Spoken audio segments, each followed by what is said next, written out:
Thank you. It is good to be among friends, and that's a good place to start. Otherwise, I'm going to be nervous as all heck. Yeah, no matter what you do, there's still that inner child, at least for me. And my inner child was extremely shy and stuttered a lot. And so I don't want to be nervous because I may stutter a lot. It's a pleasure to be here, for sure. I'm going to start with the name of Blaze of Story. I think that's a great context through which I should speak, and it'll help me focus, right? Because I did wear a lot of different hats. But I want to hit the mark of why I'm here. And so one of the things he said was that I was a firefighter. So when I hear blaze, it sounds a little different than probably how you hear blaze. Some of you might see just a little match. Some of you might see a campfire. When I see a blaze, you'd be heading out. And I'd want to go get my gear on and get to work. But in the context of leaving a story behind, I did ask TJ, what are some of the themes that you've been dealing with and what you'd like me to discuss? And it was about leaving something for the next generation. What's more noble than leaving a story, right, for other people to follow and live through and build upon? And so in that case, Blaze comes to me as trailblazers. That's what people were known as, right, who were pioneers. Oftentimes we hear them as pioneers. But they were also known as trailblazers. When I first came across that name, I'm like, wow, that's a name now. Because you're blazing a trail that didn't exist.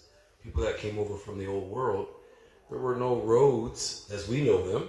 There were trails. First Nations were here, but they had to blaze a trail too. Somebody had to blaze the trail. So I hope to be regarded as one who, if not a trailblazer, was a pathfinder. It's really hard to blaze a trail now. It seems like everything's been discovered. Everything's been done. Every story's been told. And as Janet would tell you, I would say, this is my lady's mom, I would say, well, then tell it a different way, right? Tell the story another way. And I'll try to do that tonight. So the blaze, we're not going to have to put it out. I get to encourage the blaze. Usually I'm putting them out. I get to build on the blaze that TJ put forth. Thank you for playing that drum. It conjures up a lot of things in me. The first one it conjures up in me for some unknown reason is fear. I get afraid when I hear that drum. There's just something about the bass in there that causes me fear.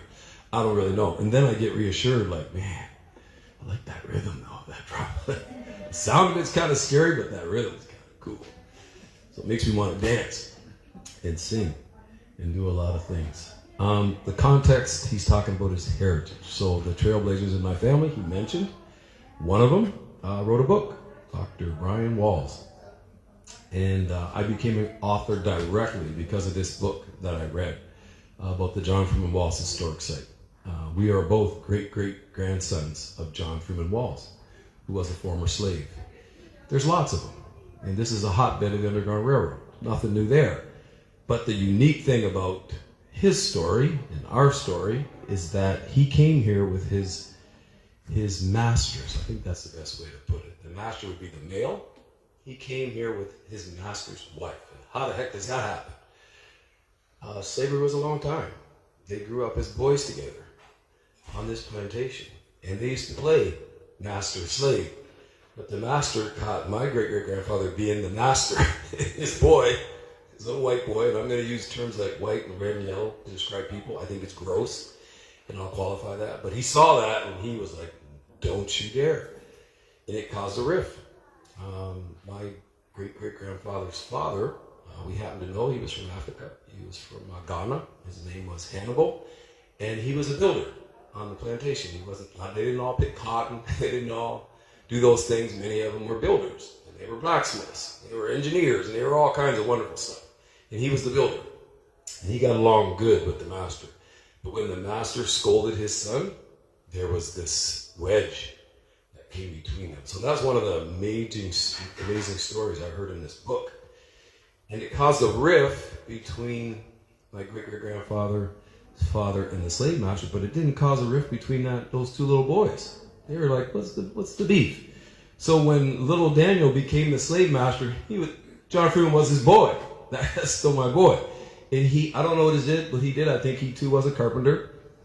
And in the book, when Daniel, the slave master, got sick, he willed my great-great-grandfather his freedom and said, take my wife, Jane, and go to Canada. I don't know that he knew they would get married. I don't even know if they knew. But she didn't want to stay in the South. They weren't into slavery. They wanted to get out of it. And they came here and they got married in Detroit. He posed as her slave. And lo and behold, here I is. Right? Settled in Maidstone. And their first son, John Henry Walls, my grandmother's father.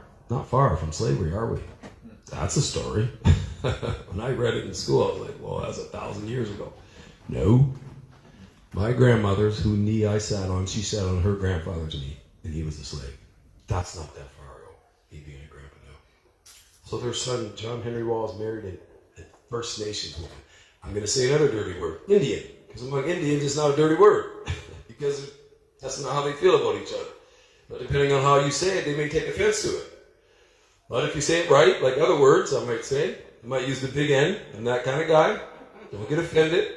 But it's a term of endearment if you know how to say it and when to say it. I'm going to try not to today, but I'm going to promise I won't. Because I'm also a truth teller. I like the truth. Do I always tell the truth? No.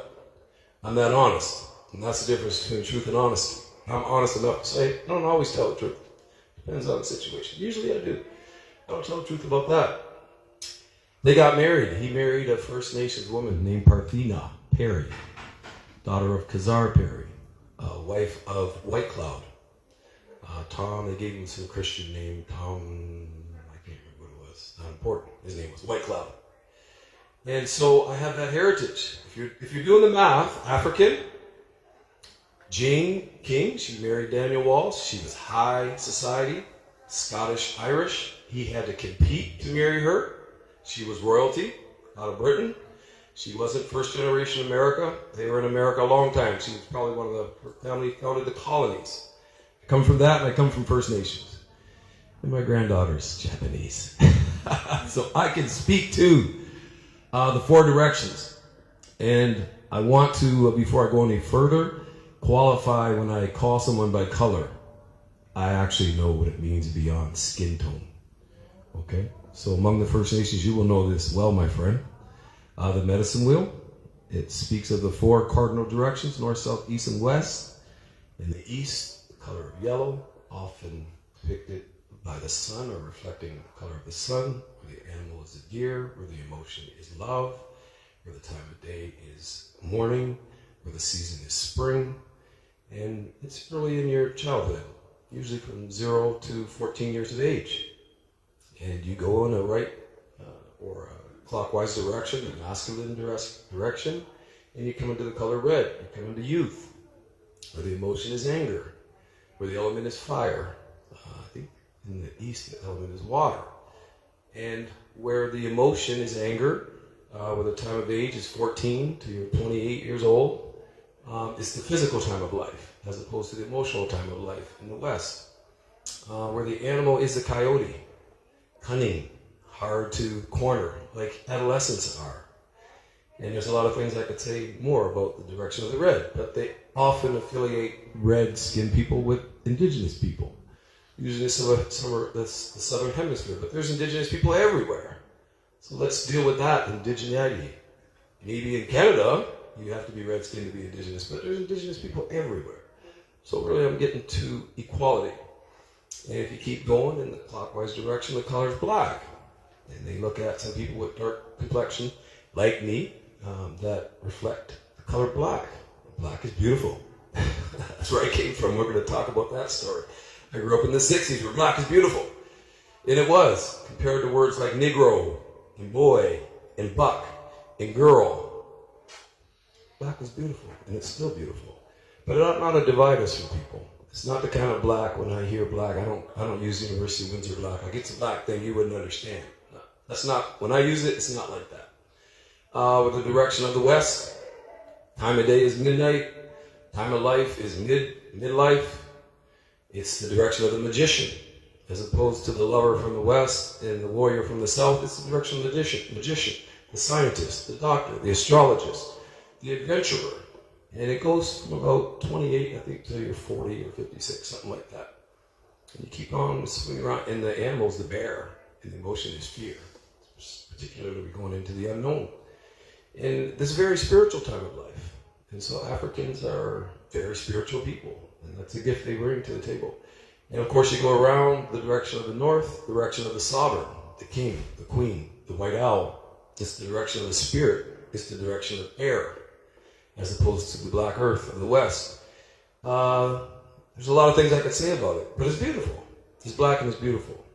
And the wonderful thing about those is, according to the medicine of the first indigenous people, those quadrants are all the same size. They all bring something to the table. All the Asian people, the indigenous people of the South, people of Africa, the Europeans, with technology, we all bring something to the table that we all need. It's absolutely quality. It's beautiful. It's the direction of the above. Sometimes it's blue. It's the direction of the masculine. The animal is the eagle. There's the direction of the south. And that's sometimes it's the color green. The direction of the turtle. We heard Turtle Island. It's the direction of the feminine. Father Sky, Mother Earth. All is good. And there's the direction of the yin, where the color is gold. And it's the direction of humanity. But it's also the direction of all living things. Animals, trees, you name it. Water, fire, stone, air. So I want to make sure I build that context. Because the little boy that I depict in this book, Kwame, no idea. Born in Windsor, 1963. I won't tell you all the characters of my book. It's called Windsor West. He was the born 7th of 10 children. They'd eventually be 11.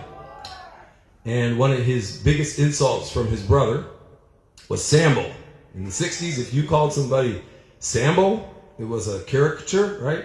Dark skin, nappy hair, eating watermelon, and not a very comely image. I didn't give two hoots because I love watermelon. And I didn't mind African people. But it was supposed to be a put down.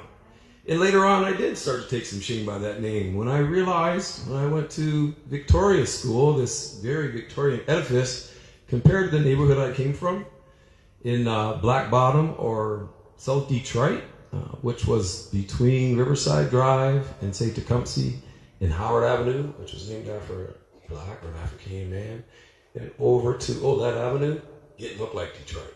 It was very much Afrocentric. The other prominent people were Italians. Next most populous to us were the Italians.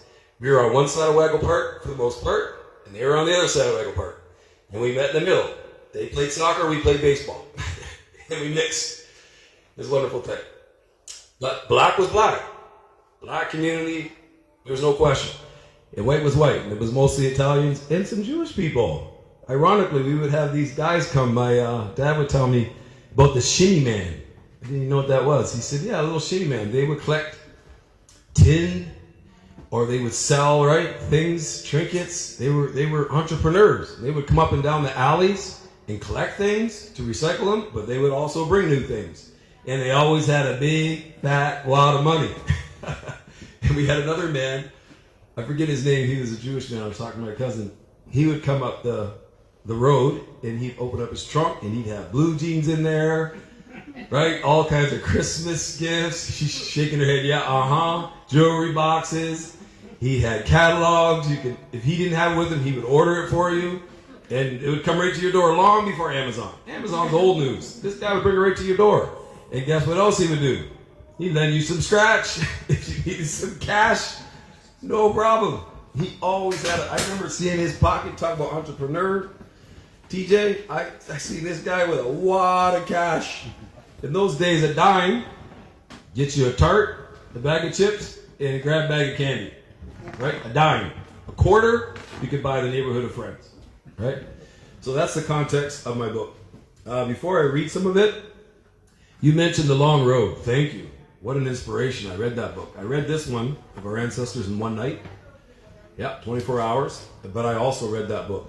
And it really informed us who we are as a community. I knew my family, but wow, I didn't know how we were so connected, quote unquote, as a black community. And in that book, it's not just about black people, it's about the city of Windsor. Because it was written by Dr. Roy Perry and his wife. And he was one of the first aldermen of African descent. Not the first. I think Irene's uncle was the first. They named a school after him. Over on Highland. Used to be a card factory. Now it's a school. So anyways, he wrote the book. And I'm not sure if you even know, but he was not only a dentist long before there were a lot of dentists, along with Dr. Brian Walls. He was an alderman, and he got there. Ironically, I'm not happy with him now because I know a little bit more about things in life, but that used to be our Harlem. You probably hear of Wall Street in Oklahoma. Windsor had that. They were some of the first merchants of African descent, were some of the first merchants in Canada, definitely in Windsor. And they owned clubs. I can't think of the name of the one, but Lois Larkin's father owned this club. They owned clubs. They had credit unions. They did a lot of barbering. They did a lot of things. And they owned homes, but they were starting to get decrepit. We were treated as equals when we fought with the British. Hopefully that's not new to anyone. The War of 1812, the Rebellion of 1837. We were there. You hear about Tecumseh, but you don't hear about Richard Pierpoint, Sergeant Richard Pierpoint, that wore the red coat. And he was out of Queen's Park and Queen's Bush, and he was one of many. You hear about Uncle Tom, right? But you don't hear that he was a platoon commander for a colored militia. And we fought alongside of them, and we beat the Americans. And we got land, lots of land, and we were business people. But what happens after 1812, 1837, immigration opens up. And now you're not just trying to keep Canada from manifest destiny of the U.S., you're trying to settle Canada. You're trying to settle this vast land. So just like they were promised 40 acres and a mule down in the States, we were promised land. And some did get it. My family was one of those, the Taylors. You mentioned the Taylors. They came out of Taylorsville, Kentucky. It was above the slave line. It was a Mason-Dixon line that cut Kentucky in half, mainly east and west. And they lived above that. So they were out of slavery long before most people were out of slavery. So they came here as business people. And they opened up ice cream shops and different things. In Harrow, they had huge farms, vast pieces of land, right? But as immigrants came, and the Queen gave them land, Sandwich First Baptist Church I go to now, I think we got a hectare. They had a church, it's still there, Sandwich First Baptist Church. They had a graveyard. And you love Henry Bibb and Mary Bibb's story, right? He was the author of The Fugitive? Voice of the Fugitive? Voice of the Fugitive. Yeah, and his wife was an educator. And they had a school on Peter Street. And Charlotte Watkins, beloved Charlotte Watkins, told me where it was. They owned a lot of land down there. But as immigration came, there was some clawback of those promises, right? And so now all of a sudden, where's your deed? Before it was a handshake, a promise, right? Where's your deed? And all that crooked legal stuff took place. And so the black community began to shrink back. No longer important. Don't need you for the war. And you know how it goes, right? Could have been anything. Could have been because you're Protestant. Could have been because you're Catholic. But that was the thing. We're going to use that. And it worked on a lot of people. One thing that I want to share, because these are things I didn't know when I wrote my book. I'm doing my master's now as a teacher. I'm doing my master's of education. Because the good Lord, as I see it, the Great Spirit in the sky decided, okay, I gave you your dream of being a teacher. Now I want you to do something for me. You're going to be a principal. And there's not a school in Windsor for regular old Protestants. You got Catholic schools, you got French schools, you got Arabic schools. Again, going on bias, no Protestant school. So I'm learning some stuff, doing my master's. And one of the things that I'm learning that really blew me away, after we left McDougall Street where I grew up, and I'll get into that, across from Wago Park, we moved to Amherstburg, historic Amherstburg, right? Fort Malden, the center here, the military center of, what they used to call this, Wessex. It was some name like that, the Western region. They had a reserve. You probably heard of Anderden? Yeah. You guys been around here? And what do you think of Anderden? About that big, about the size of a petri dish? When I went to Amherstburg, there was a school there. We'd run our tracks meets there. We ran on charcoal. Yeah, I'm old. We were running on charcoal. Probably just 6 lanes. And they knew when you stepped out because the white had some charcoal in it. Now that it's grown over, right? And that school's kind of grown over.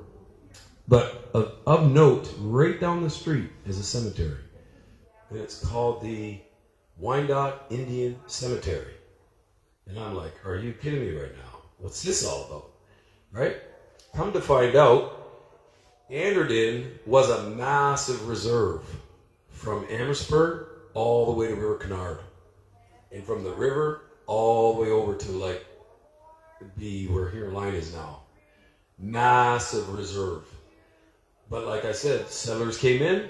After the British won, they had to bring their family, right? And they created this system where if you wanted to vote, guess what you had to do? You had to give up some land. So they were called surrenders. You want to vote, you have to surrender your land. And that's how they lost that bit by bit by bit by bit to the point where it's almost non-existent now. And so some interesting things happened on that land, and this is the last thing I'll talk about. Some of those children from Underground Railroad also went to that land, even though they were allowed to fight. They didn't go into regular society. Sandwich had a little enclave. Harrow had a little enclave. Kingsville had a little enclave. All these towns. Chatham had a massive enclave. They had like a Wall Street in Chatham and Dresden. Almost everywhere from here to Toronto. And they're about 30 to 50% of the population at one time of those towns. Towns are only 1,000 people. But it came a time where they had to live on that reserve, along with the French, right? After the French capitulated in the Plains of Abraham, they too weren't mainstream. It was mainly Scottish, Irish, English. They might not have got along over there. They got along over here. I can tell you right now, my ancestors, I can say that. I should say, we got along well over here. Forget my grandma, Jane King. She's saying, hey boy, you tell them we. I'm one of them. We got along good. We don't need, when you don't need people no more, we all do it, right? So they ended up in Little Anderton, and it was known as Marble Village. You heard Texas Road? That was the center of it, and they had a school there. And so Marble Village had the French, the Indians, and African people, right? Black loyalists. And guess what they do when you have families? I mean, you get married, you have children, and they come out looking like us, believe it or not. And so it's taken a while, but the Métis, the European, and the First Nations blend have finally got acknowledgement from the national government. But the people of African descent in First Nations have yet to get status. And they're known as Pawnee. And Pawnee means little black seed from Africa. And they've been here a long, long, long time. And they're still in Amherstburg. One of the tribes that they belonged to was called the Neutrals. They never decided. They never joined the Huron. They never joined the Three Fires Confederation because they knew the fix was in. They were like, no, we're not a part of that. If you signed on, you went to Walpole, and you just got pushed further and further and further away. But by then, this was home. So they just, nothing, we don't have nothing to surrender. We want to vote, and we want to be just regular old folks, right? So that's what I'm part of. And my master's going to come out, and we're gonna do that. I got my little pinch of the year. I'm going to read. Is that quarter two? Because maybe I don't get to read. You guys want 5 minutes of reading and a 10-minute Q&A? Yes. All right. If I wear y'all, let me know. I'm humble, among other things. So here's a little story about Waggle Park. The chapters of the book, by the way, available on Amazon.ca. It's called Windsor West, Lasting Impressions, Our Kwame Goes to School, Victoria School, Christmas 1968, Grandpa and Grandma's House, Aretha's Kids, Aretha's my mom, that's the other person I'll tell you. Reflections of the 67 Riots, In the Upper Room, we all went to church then. Waggle Park, Boozy's Corner, anybody else know about Boozy's store here? That's probably one you don't know about. That's an interesting chapter. Emancipation, y'all heard of Emancipation? Moving on up, Amherstburg, Sorrel. This is Waggle Park, and it's chapter 7. Let me know when I get to 5 minutes. All right. And then we'll do a Q&A. I'll give you a breathing time. Kwame's getting nervous. I don't want him to start stuttering. Things fine, son. Just read. All right. This is Waggle Park. If the Upper Room Pentecostal Church was the local sanctuary for God, For blacks and his angelic saints, just beyond its doors to the east lay a sanctuary of another sort, the aforementioned mixed-race Waggle Park. Almost immediately after services, people, mainly of black descent, poured out of cramped confines of the tiny upper room chapel, and many of those same folks joined their Italian neighbors across the street in Windsor's oldest park. The northwest end of the park centered around its ruddy little baseball diamond, surrounded by a hip-high chain-link fence, and the rust peeking through it. The south end was a regular-sized pitch, a word I learned from you. We called it the soccer park, with bleachers on both sides and officials in an officials booth, surrounded by a sturdy wooden 6-foot privacy fence, painted hunter green. While the colored folks, those black colored folks, get right down to tossing balls and swinging bats as if they were the Canadian version of the American Negro Baseball League, the Italians did their best to mimic the World Cup. At least that was true for the adults, for whom baseball was their second religion. The women, who would also play slow pitch or fast pitch at a high caliber on alternate days to the men, would have their focus strained between cheering on their fellas and watching the younger kids mostly play on and around the rustic clanging swing set, or in the sandbox digging tunnels and building castles. Us bigger kids who needed no supervision were either serving as bat and bag boys or staking out their territory in the dugout before the game ended, or getting their boot by tired players wanting to be out of the heat.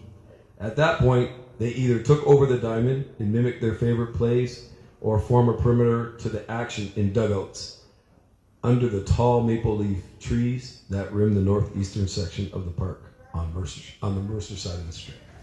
To be continued. Thank you for listening. That's been my blaze of stories. I have about 8 minutes left. Oh, 9 minutes. I'm doing all right. And if you have any questions, comments, this would be the time. Yes? Are you saying that you can only buy that book on Amazon? Right now there's an ebook on Amazon. For some reason we sent them how many different configurations trying to get them to print it. They couldn't, but I think it's a blessing. Herald Press in Windsor, 125-year Herald Press, will print 50 copies at a time for me. So far I have 30 orders. If I get up to 50, and I'll buy the other 20, they'll be available September 15th to the 30th. Okay? So that means you will be able to get it in print. Buy it from you. Not from me directly. I'm going to Alberta tomorrow, but you can buy it at Herald Press and pick it up September 15th, between the 15th and the 30th. We'll take the orders today. Okay? And so just before we put in the order, we'll ask you to send in your e-transfer and then pick it up on Eugenie. That's where the Herald Press is. It won't look like this. This is a sample with a staple. It'll be perfect bound. I think that's what they call it. Okay? So they will be available 25 Canadian, 20 US on Amazon.ca. So you can only e-transfer. You can't Yep. buy cash. I'm going to buy some. So a Herald Press, you can do cash if you want. Herald Press will actually store them. When I print 50, maybe like I'll purchase 20 of my own. If you want to walk in and pay cash, that's fine. Just leave us with your number, email, address, or something like that so we can contact you. Okay, so you have to wait 2 weeks. Any other questions, comments? Yes. Mr. Samuels, nice to see you and your lovely wife, Brenda. Yes, Kimmy, I'm glad I'm here. Uh-huh. And I want to thank you for your work Thank you, and brother. your dedication to your message. I was out today on a small errand for my wife, and I thought about what I wanted to bring forward to you. Okay. And it's been something that's been in my head for a while, but I thought maybe this might be the audience for it. Sure. And you know my feelings, you know my heart. Yes. So I'd like to know, Very I'd like to nice. ask both of you guys. Okay. It can be a simple yes or no. Okay. You can elaborate shortly if you wish, but how far do you think that we've come as a group of people at this point in time, based on what you're telling me? Because I had a dad that was born in 1925. Yeah. And I sure know when his father was born and what was happening before that. Yes. So I understand where I come from because it's a great mix, like you're saying. You have a granddaughter that's Japanese. Absolutely. Well, I have children that are Chinese and Right. Jamaican. Yeah. So I see the influx of a lot of different things. So where do you guys see that as a group of people? How do you see it? Okay, two ways that I'm hearing it. As African Black people or as Windsorites. I can answer it both ways. Depending on how you I would want. say let's go Canada and let's not stop in Windsor. Okay. Yeah. You want to take it first, DJ, or you want me to take it first? I'll be really, really quick. Sure. I don't want to take too much microphone. I think we've come tremendously far, and I base that on the idea because I don't know for sure, but I don't imagine that my great grandmother when she came to New York from Bermuda, then got married in Detroit, moved into the McDougal Street corridor. I don't think her wildest imagination wouldn't have manifested this moment right here. This audience that's right here, her great grandson having a storyteller. Like, why would anybody have a storyteller studio? The idea that we're in a position to work hard to preserve their legacy, I think that says that we've come tremendously far. We have a long way to go as people. As people, we have a long way to go. Not as a specific group, just as human beings, we have so far to go. But yeah, tremendously far. Yeah, thank you. I would echo that. Absolutely. If you're looking at the perspective of those who died to get here, they'd be like, yes. Then we became doctors, lawyers, right? Indian chiefs, literally. I think we've come a long way too, but I think you really have to take not only a global look at your life, in that life, you have to look at, you gotta know history. You gotta know millennia. And the other thing is, I recently went to give you a metaphor, I went to BC recently and got to see the ebb and flow of the ocean. How low tide, you can go walk out, right, to these little islands and do different things and bring your boat in, right? No, you got to do that during high tide. If you're there when low tide hits in the afternoon, you can't get your boat out. So if you showed up there at noon, you'd be like, the ocean's over here. There's a boat over there. I got to get it out. Something is wrong here. And that's how people look at life. They don't realize we make great strides and then it falls back. And you make great strides, and you fall back. And I mean, I'd be an absolute idiot if I didn't say there's a fallback right now for women. There's a fallback for people of color. Not just in the United States. In Canada and around the world, there's a populist movement that's trying to claw back rights, right? In terms of equality. And the garbage for the reasons they give for it are unreal. But I won't name a name because that name does not come up there without a populist movement. Because they feel like they're losing their place. They don't understand how we all fit together and no one actually ever gets ahead. Because you rely on each other. You take the cats out of Windsor, you get a skunk problem. So you take Africans out, you take women out, you're going to have a problem. So I think we've come a long way as a human race, and I think we're going to go further. But we are in a period of ebb. We've gone back. I'm looking forward to the flow. I'm not going to panic because I get how it works. It's like, no, just wait. I don't have to do anything. I don't need to assassinate anyone. I don't have to be nasty. Just go on about my business, and you'll get the flow. And that's how Barack Obama came, just on flow. And there'll be the first African-American woman. There'll be a woman here, hopefully Japanese. That'll be our prime minister. Like, it will happen. But sadly, some of the knuckleheads of society, of all races, of all colors, of all genders, some of them have to die. So that next generation, who are much more open to equality than we are, make things right. So I think we've come a long way, and we're going to go a long way, quite honestly. Thank you, Yeah, brother. yeah, thank you. Thank you. That's my truth. And I think you're a part of it. I'm going to take you up on your little offer. We haven't forgotten. I'm so glad you showed up. Any other questions, comments, anything? I know we're close to our time. Yes, Brenda, please. So, earlier you said something in reference to, what more powerful gift than to leave a legacy. Yes. So, TJ mentioned earlier, you guys are always involved in social activism, and I witnessed that. Yes. So what is the legacy you are looking for? Oh, that's a good one. I think truth. Truth. Enough of his story. If his story isn't partnered up against her story and their story and our story, because his story, the way it's told right now, is by the victors. It's insightful, but it ain't truth. So my legacy is tell the truth about it. Seek it out and tell about it. There's another book called Truth Seekers, I do believe, right? That may be out of Buxton, because the truth is truly the light of the world. And we have, you know what? We have nothing to be ashamed of as a people. Regardless of your ethnicity, we have nothing to be ashamed of. We have nothing to be proud of. We really don't. When we really know the truth about it, it is a human story. There's no black story without a white story, without a red story, yellow. This doesn't exist. There's not a purebred left on the planet. When I see these people walking around, I'm Irish, and I'm like, me too, and they go,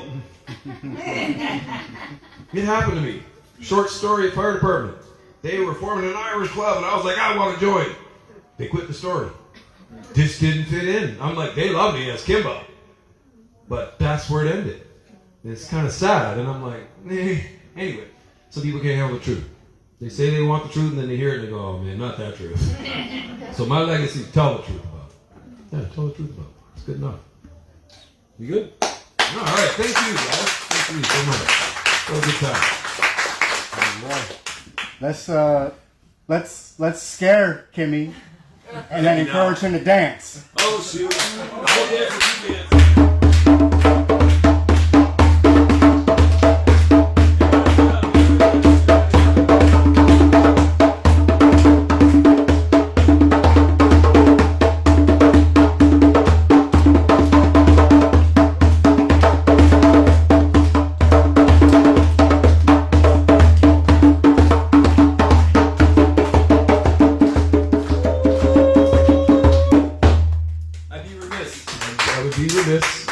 I would have not published this book were it not for my beautiful lady friend here, Linda Janet Lord, and that is her mother right there. And we just got back from Italy, and what a time we had.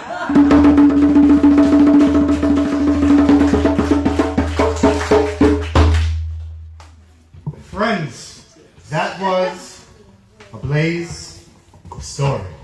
Put your hands together one more time for Kim Elliott.